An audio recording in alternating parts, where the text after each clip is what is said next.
The Super Bowl this past Sunday was the media event of the year. Here are the top 10 embarrassing 2024 Super Bowl moments caught on camera. First off, we have Travis Kelce screaming at his coach. Kansas City Chiefs tight end Travis Kelce didn't mean anything by his shouting at head coach Andy Reid early on Sunday's Super Bowl. It was all part of the star's competitive spirit, a source tells Page 6. Kelce was clearly irritated and frustrated after the Chiefs lost a fumble in the second quarter of their thrilling comeback overtime win over San Francisco.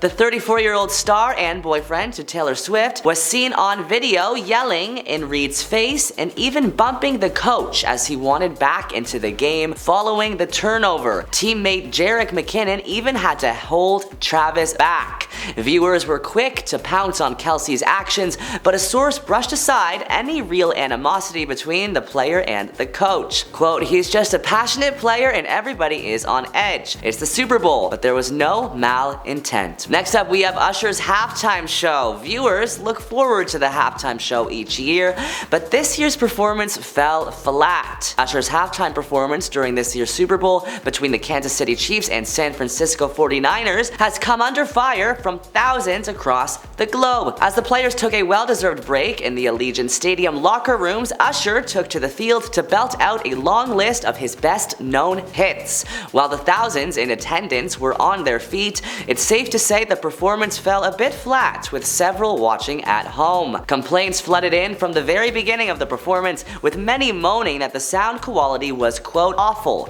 and that Alicia Keys' singing was off-pitch, and that there was no wow moment from any of the performers. Taking issue with the sound quality, one ex-user fumed, "Usher is horrible in live settings. I could barely hear him on top of that. Worst halftime show in a long time. Worst halftime show ever. Didn't even hear Usher sing properly. Really disappointed," a second user said. A third echoed, "This is historically bad. Congrats, Usher." Every year the halftime show is worse and worse. Hashtag Super Bowl. This didn't break the internet, a fourth user hit out, while a fifth bluntly put, quote, "The worst Super Bowl halftime show performance ever." Even those who enjoyed Usher's performance couldn't help but criticize the audio problems that plagued it, including one person who weighed in saying it was a great show but audio was awful. Got a little better towards the end, but you could barely hear Usher at all. A second diplomatic viewer concurred, "Seen better and seen worse halftime shows.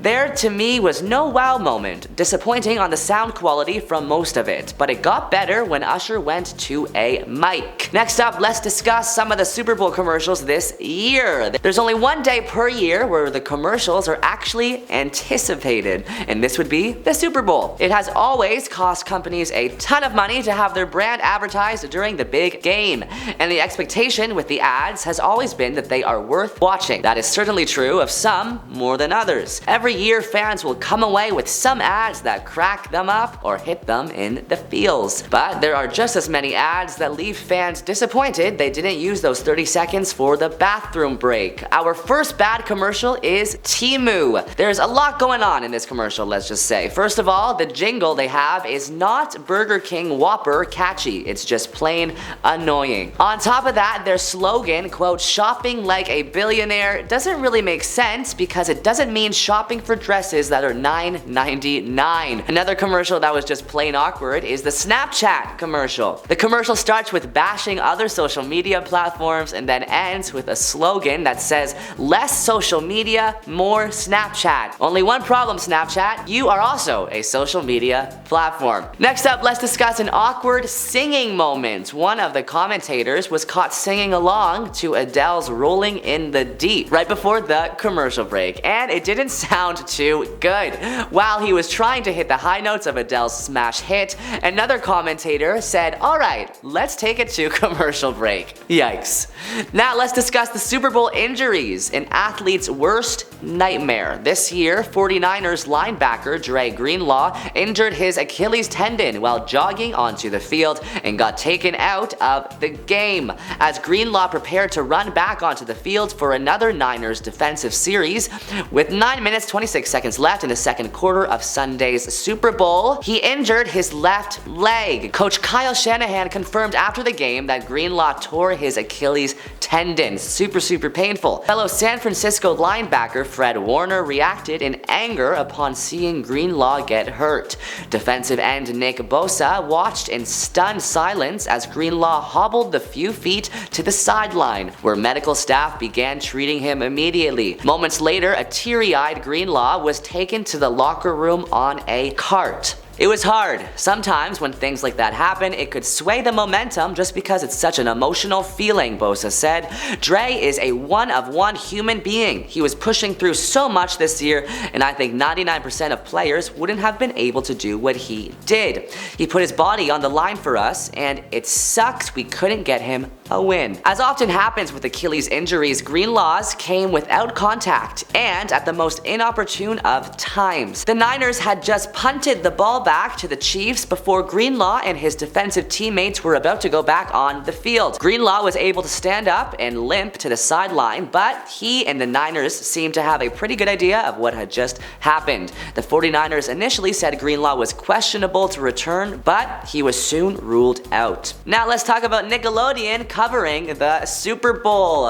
Nickelodeon added its own spin on the sports event by showing celebrities as cartoon sea creatures. The Nickelodeon announcer introduced the celebs including LeBron James and Finn Diesel, Billie Eilish, and Herring Styles. In addition to the strange cartoon celebrities, Sandy Cheeks from SpongeBob was the main commentator, and they referred to Travis Kelce all night as Taylor Swift's boyfriend. Next up, let's discuss the bizarre Robert F. Kennedy Jr. presidential campaign commercial. Robert F. Kennedy Jr. actually apologized to his family Sunday evening after a Super Bowl ad backing his presidential bid ran during the event. Why it matters. The ad was an extraordinarily expensive investment and generated online buzz for the long-shot presidential candidate who is seeking to boost his national name recognition. "I'm so sorry if the Super Bowl advertisement caused anyone in my family pain," Kennedy wrote on X Sunday evening. This commercial was seen as a parody of his uncle John Kennedy's presidential campaign commercial from the 60s. Robert Kennedy later said the ad, which remained pinned at the top of his X page Monday morning, was made without any involvement or approval from his campaign team. Now let's discuss the Andra Day performance. Most thought it was absolutely beautiful, but prominent supporters of Donald Trump were furious with the inclusion of the Black national anthem at the Super Bowl. The pre-game performances at this year's Super Bowl included a rendition of Lift Every Voice and Sing, performed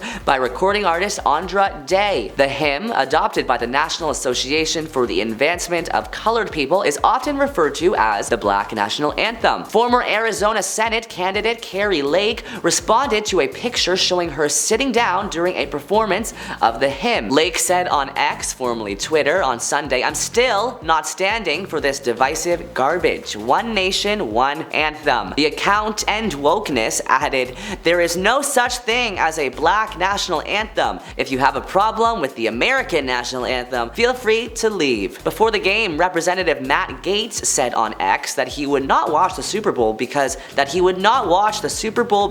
quote, "they're desecrating America's national anthem by playing something called the Black national anthem." What is worse is that after Andra Day performed, one of the commentators announced that they were going to, quote, "celebrate America" after coming back from the commercial break. Yikes. Now our last 2 points involve other Super Bowl years but are just as awkward. Remember that iconic moment when Miami Dolphins coach Don Shula was carried up by his team after they won Super Bowl in 1973? Well, while the players hoisted up their coach, a fan came onto the field to try and shake his hand, only to yank his watch right off his wrist. Fortunately, Shula was able to go after the fan and retrieve his watch quickly. Lastly, we have the iconic Katy Perry Super Bowl moment.